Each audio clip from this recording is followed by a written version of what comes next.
Madam Speaker.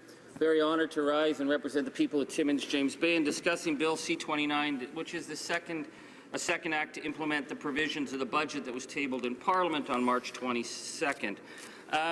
It's fascinating with this new Prime Minister, besides his love of selfies, the word middle class. I don't think the Prime Minister ever gets up without saying the middle class. And they have an interesting caveat, and those wanting to join the middle class. This whole government is supposedly about the middle class, but I guess we have just a different view, the Prime Minister and I, on what is middle class. Because I look at the implementation of this bill, and we see that their plan is privatizing of public assets, selling off infrastructure. They didn't run on that, but that's somehow going to help the middle class. Failing to help small businesses, which I think most of us in Canada would agree is the backbone of the middle class. You know, when I look at their original budget that they brought in, their middle class tax break, if you earned $23 an hour or less, you got zero. If you made $50 to $100 an hour, you got maximum bang for your buck. So that discrepancy in value, the people who are doing very well, thank you very much, is the Prime Minister's notion of the middle class. I guess him and I just come from different places. My family joined the middle class when my father was 42 years old. He was a miner's son. My mother was a miner's daughter. In those days, the idea of going to university or college just wasn't on. My mom quit school at 15 and went to work. My dad was working at 17. But when he was 40, he had enough money to go back to school. He became an economics professor. That was the middle class. The belief that you could rise up if you saved money, if you got an education, there'd be something for you. So what did the middle class look like for our family? Well, it was 7 people, 3 generations living in a little townhouse in Scarborough with a used car. But it was the middle class. It meant my mom sometimes worked 5 days a week and then sometimes Sundays to make sure that the bills were paid. But that was the middle class, because the middle class was about having the weekend. It was about having a pension. It was about being able to retire. And it was a promise my father made that any one of his children could go to university without being burdened down in debt. And I look at what this young generation is facing, and I look at the erosion of the middle class, and I think something has significantly changed. Maybe the Prime Minister isn't quite as in tune with that. Certainly his Finance Minister isn't in tune with that, as he tells this young generation to suck it up and get used to the fact that they're not going to have pensions and they're not going to have permanent work and that they can live in the Uber economy. So we do have different views on the middle class. We certainly have it on the issue of small businesses. My wife and I ran a small business for 10 years. We paid the rent. We paid people who worked for us. There was never any money left over, but it was a good life. But it was hard. The Prime Minister's notion of small business, he said in the last election that it was a tax dodge for millionaires. Now I was really shocked at how could someone be so out of touch on small business.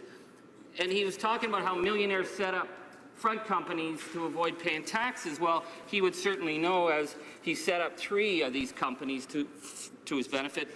90562 Canada Inc., that held his securities and investments, 7664699 Canada Inc., that was his personal holding company, that listed $958,000 in short-term investments and $255,000 in cash, and JT Canada Inc., that brought him in about $1.3 million over that period. So there's nothing wrong with making money.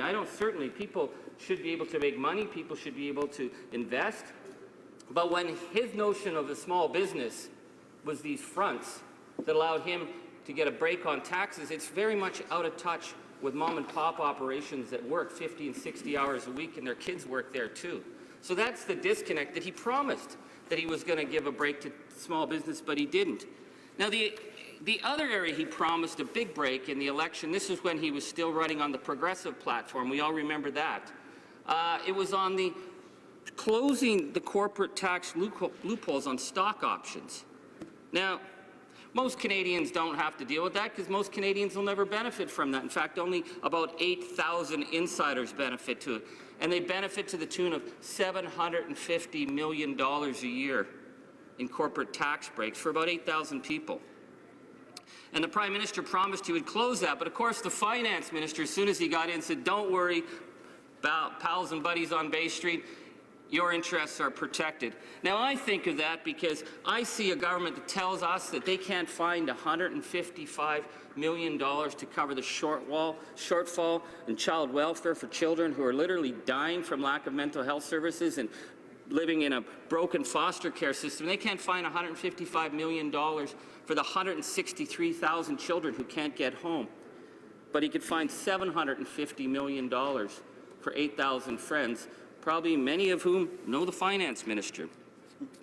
Now, if we're talking about tax breaks and they turn their back on small businesses, our deep concern is their refusal to go after the international tax havens. Now, one of the benefits in this bill, I notice, is that they're going to implement the Multilateral Competent Authority Agreement in terms of the reporting requirements of very large corporations. But it's been identified that you only have to make these kind of reporting provisions if you're making over $750 million a year, which means about 85 to 90% of the world's corporations are still going to slip under the radar. And that's deeply concerning, Madam Speaker, because we see tax avoidance by the super rich is one of the fundamental problems undermining the development of a progressive society, not just in Canada, but around the world. And we need to get serious about this because more and more of these costs are being downloaded to people who can't escape the tax burden,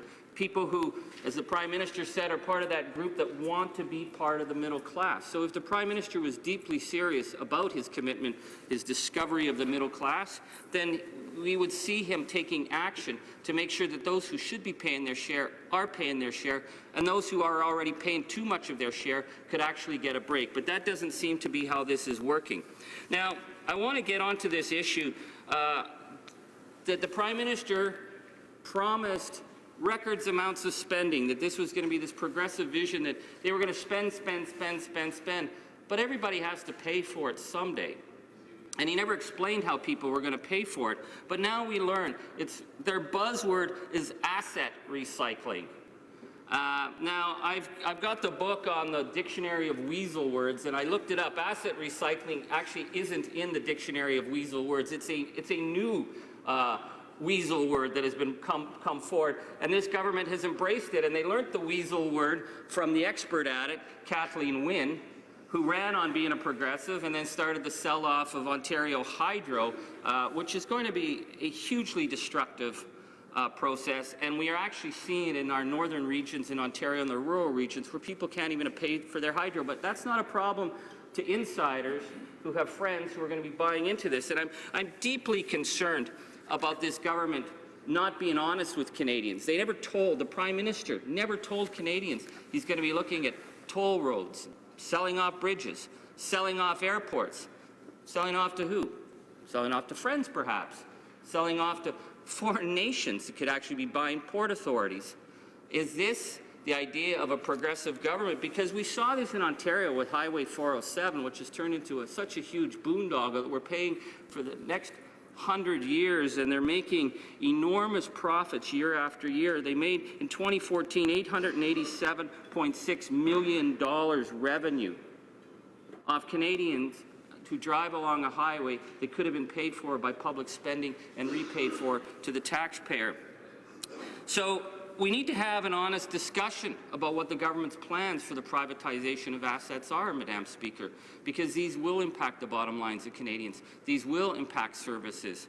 And the fact that the Prime Minister was not honest with Canadians and didn't explain how he was going to cover those costs is deeply troubling. So we see the first wave now of this asset recycling that will be coming on to Canadians, and I urge people in the rest of the country to pay attention to what happened with the Wynne government, because the Wynne government, not only were they doing the sell-off of public resources, but they were doing cash for access to ministers. And if you look at the front bench, they're a regular slot machine for industry types who go to them at private meetings, pay them $1,500 to meet with them as the government's talking about contracts, as the government's looking at serious sell-off of assets. And who has their ear? It's not, Mr. and Mrs. Ordinary on the streets of Canada. No.